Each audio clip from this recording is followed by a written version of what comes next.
Hello there everybody, Sam's Trains here, welcome back to the railway and welcome to another of my express reviews. Today I'm going to be looking at the very popular passenger cooking rail bus, or Pacer, or Class 144, whatever you want to call it. And here they are.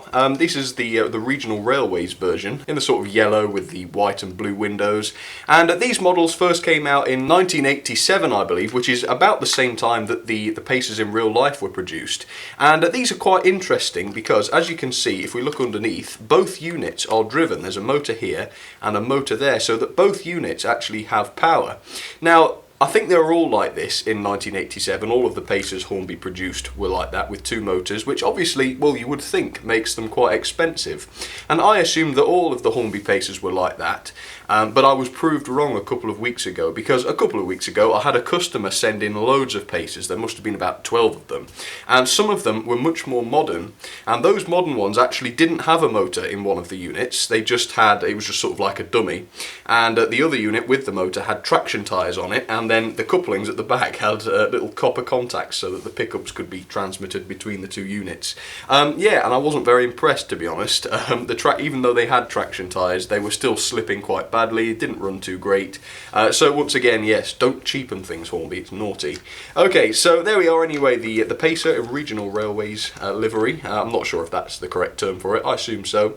I'm going to get this reviewed very quickly for you, but for now, here's a couple of little shout-outs and also some history on the Pacers.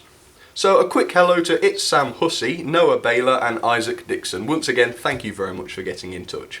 So as I was saying, the Pacers were also known as the BR Class 144, and they were produced in the mid to late 1980s and introduced to replace some of those early British DMUs.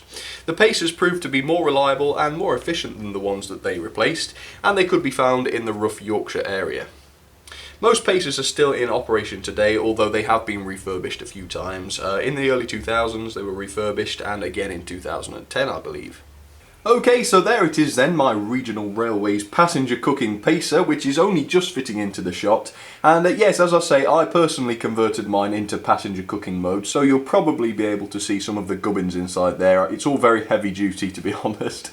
I certainly wasn't sparing any expense when I did that. But yeah, as you can tell, it's quite a simple model from Hornby, of course, and it's not the most modern, so you're not going to be expecting a whole lot of detail. But I think the gist is really that they were simple in real life. You know, they were designed to be basic with small maintenance costs, and so that's probably not all that inaccurate, is it? So let's have a look at the detailing anyway. Most of the detail is just moulded in, as you can see here, but there are lots and lots of rivets, especially around the window area, so that is nice to see. And of course the paintwork is very well done as well, as you can see, very crisp. I have noticed at the bottom here you've started to get some of this sort of, I'm not sure what you'd call it, but you can see where the paintwork has cracked on a very, very tiny scale. But I quite like that. I suppose that might be what they look like in real life if they don't get painted in a while, so I quite like that. You will also notice, by the way, that there are sort of cracks here where the body meets the chassis, I suppose, and that's just because I put these lights in, and the wires I used must have been quite thick, stupidly, so that pushes the body apart. But that's okay for me because you don't really notice it all that much when they're running. But yeah, it is noticeable here, to say the very least. Anyway, back onto the paintwork then. Yep, you can see the Regional Railways text there again, very nicely applied. And you've got this logo here. I'm not 100% sure what that stands for. I'm sure I should know, but I don't. But again, you know, they're quite well done, especially for the age. Inside you can see there is some seating, and that is actually a separately fitted plastic piece which you just slot inside there, and it's quite annoying actually when you take the bodies off, but yeah, it's not too much of a big deal. And on the ends, as you can see, quite nice looking cabs. You've got the windscreen wipers moulded on and such. And you've got the headlights and things which are just painted on. They're not actual working headlights. But if you wanted to do some serious surgery, I'm sure you could get real ones to work on there. And that might be an interesting project, I suppose. But yeah, that's just about it. Not a lot to say.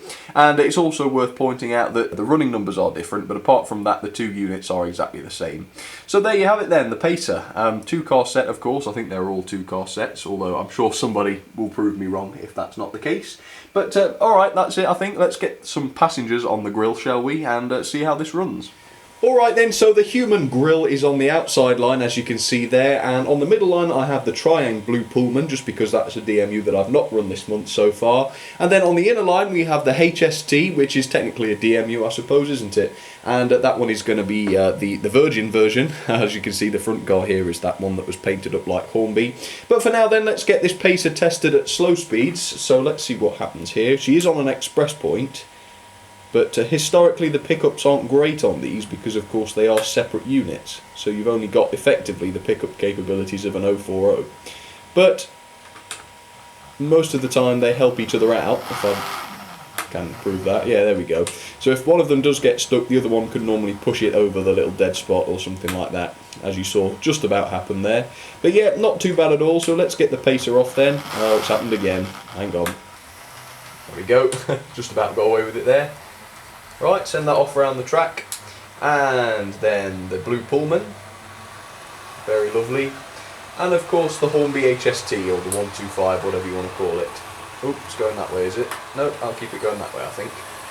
Right, see what other DMUs you can spot then, and there is one odd one out, so see if you can tell me in the comments which one that is. Okay, enjoy the running session. Well, it's going quite nicely now.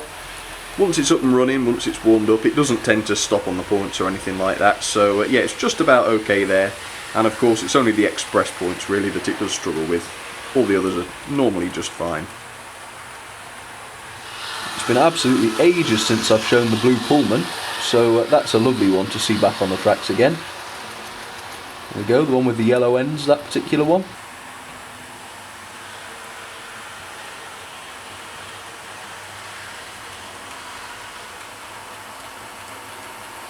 Here are my ratings then for the Pacer. Detail 7 out of 10, performance 7 out of 10, character 7 out of 10, build quality 9 out of 10, and value for £30 to £40 9 out of 10.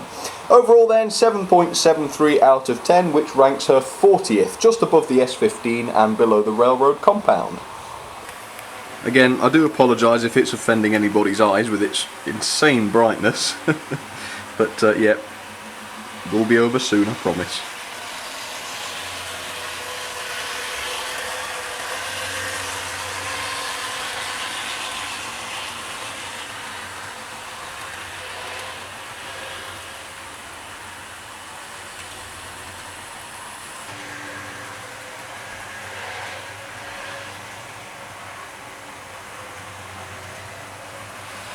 Okay then folks, well that should just about do it for today. Just a very quick review of course of the lovely Hornby Pacer.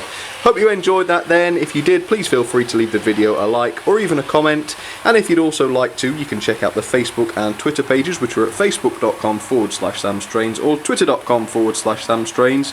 It would be lovely to see you over there, but for now I'll say thank you once again for watching, and see you next time.